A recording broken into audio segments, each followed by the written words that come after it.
How many of you have seen an episode of Hoarders? Yeah. For those of you who haven't, you can probably tell by this clip that Hoarders is a reality TV show that films people with hoarding disorders. Now, for some people, hoarding is actually a mental disorder. And so we don't take that lightly this morning. But for those of you who have seen this show, you know that this is probably one of the more tame, less physically repulsive episodes out there. But it may also most accurately represent the ever-increasing problem that can be bred in our culture today.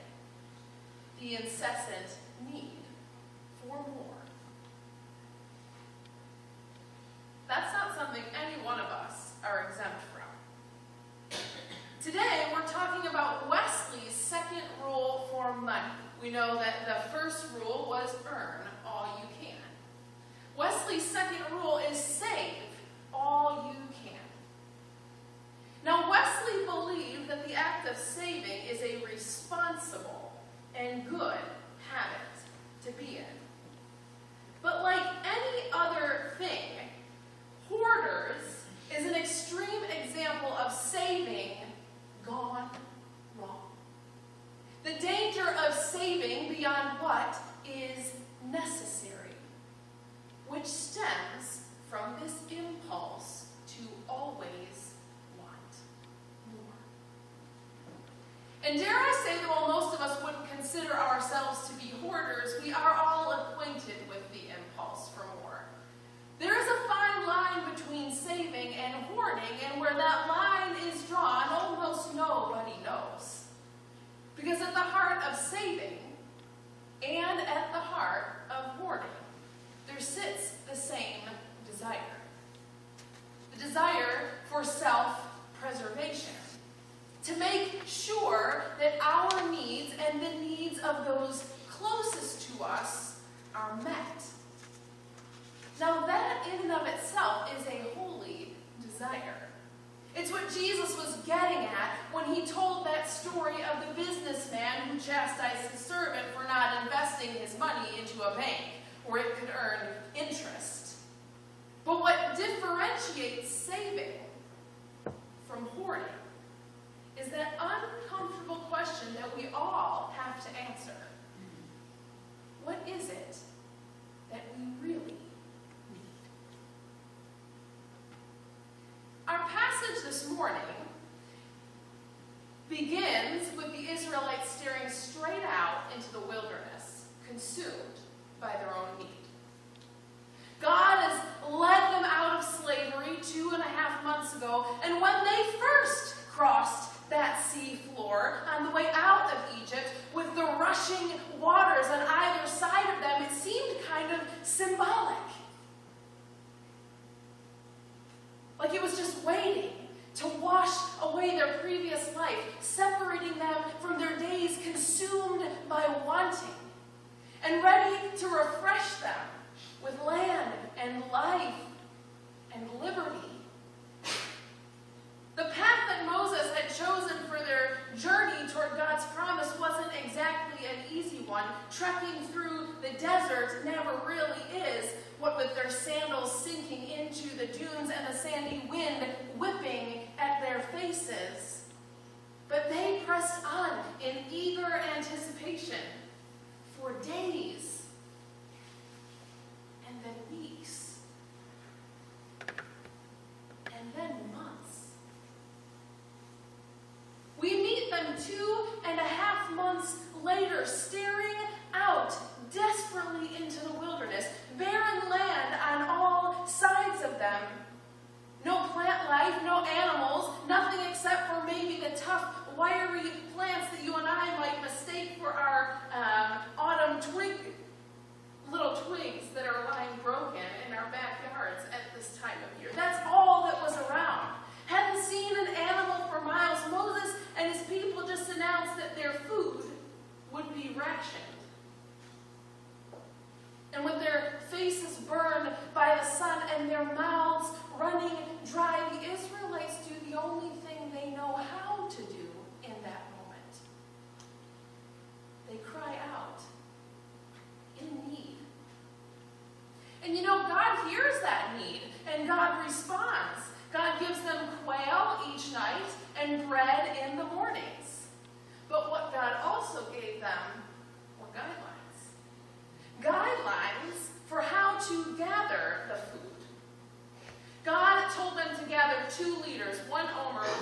want 2 liters of food. God asked them to get 2 liters of food for each person each day. No more, no less. And then on the Sabbath, the day before the Sabbath, God said, get 2 gomers. Get double for each person.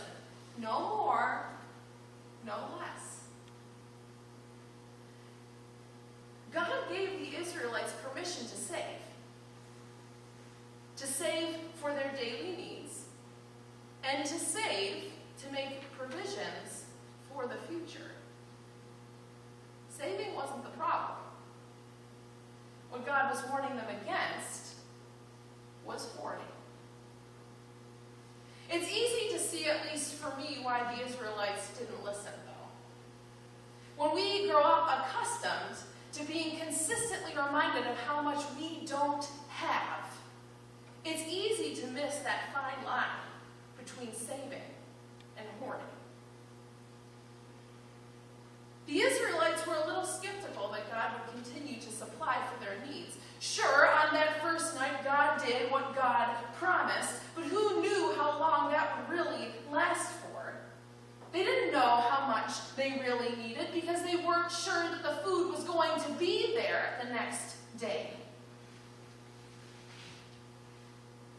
It's hard to know what we really need when we're lost in the wilderness. As people living in America, we are all being smacked in the face with just how much we don't have on a daily basis. We get constant reminders of all the things we don't have. And if we're honest, we're not that good at deciding when enough is enough.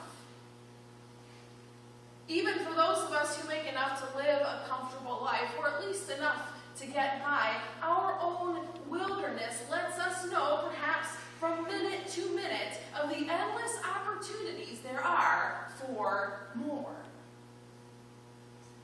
And perhaps there are even more reminders in our culture for how quickly what we have can get snatched away from us.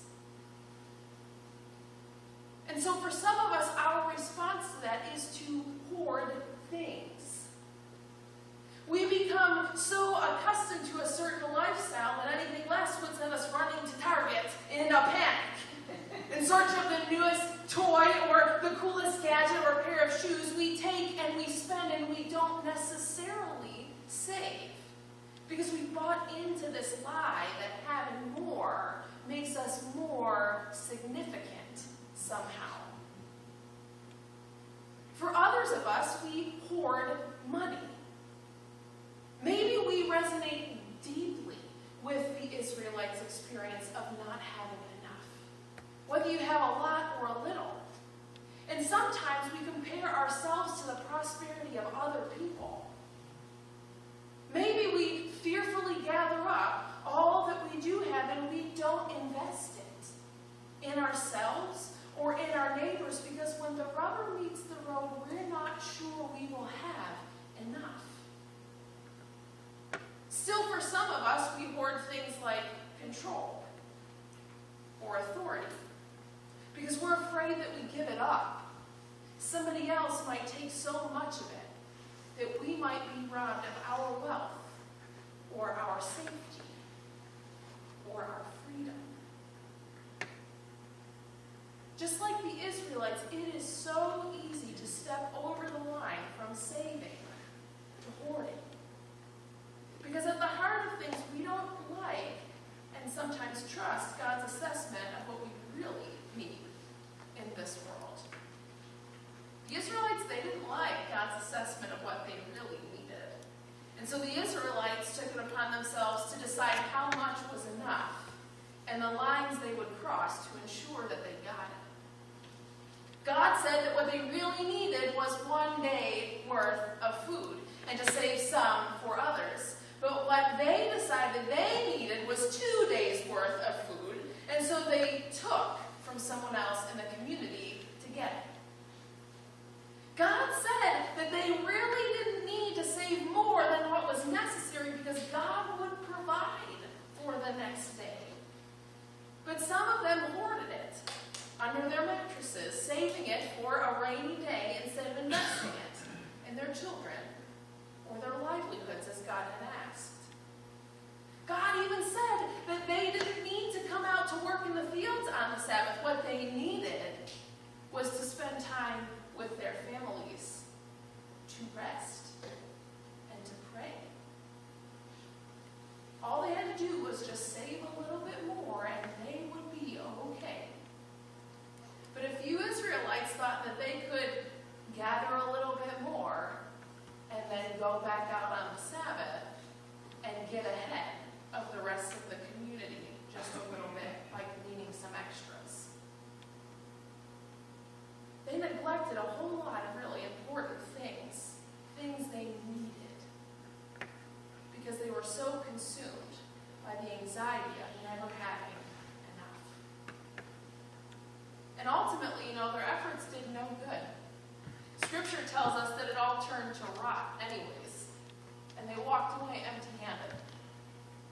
And we shouldn't really be surprised.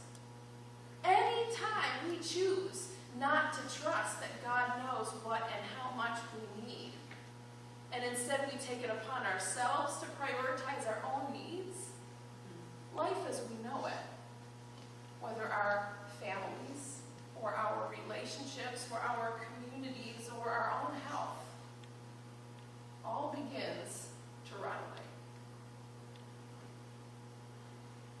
Wesley believed that having first earned all you can, the second rule of Christian responsibility. Sorry.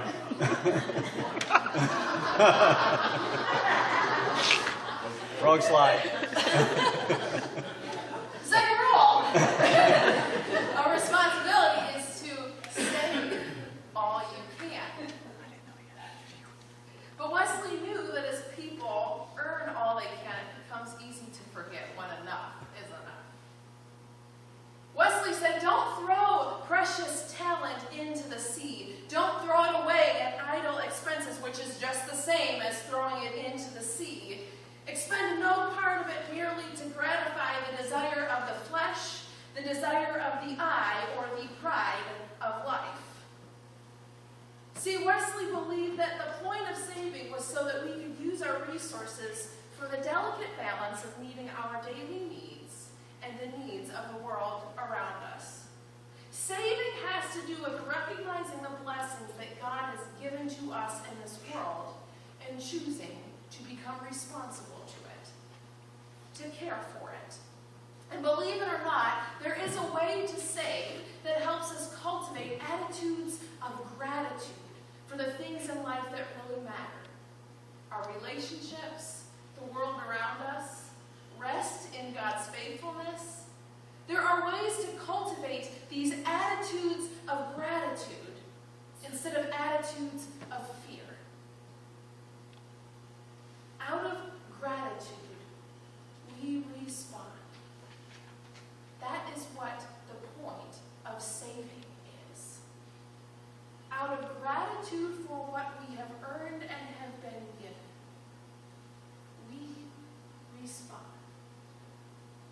We respond by caring for our bodies. We respond by caring for our futures, for the futures of our loved ones. We also respond by reaching out to the world around us and caring for them too. This week as you go home, I would invite you to think about the attitude out of which you save. Whether it's money, or shoes, things. Are we saving out of an attitude of gratitude? Or are we saving out of an attitude of fear? The anxiety of never having enough. If you're saving out of an attitude of fear, you may walk away with rot in your hands, no matter how hard you try. But if you choose to trust today that God knows what you need and how much, and will give you not always what you want, but certainly what you need, your attitude of gratitude will help you see an abundance of blessing that you would have missed otherwise. Amen.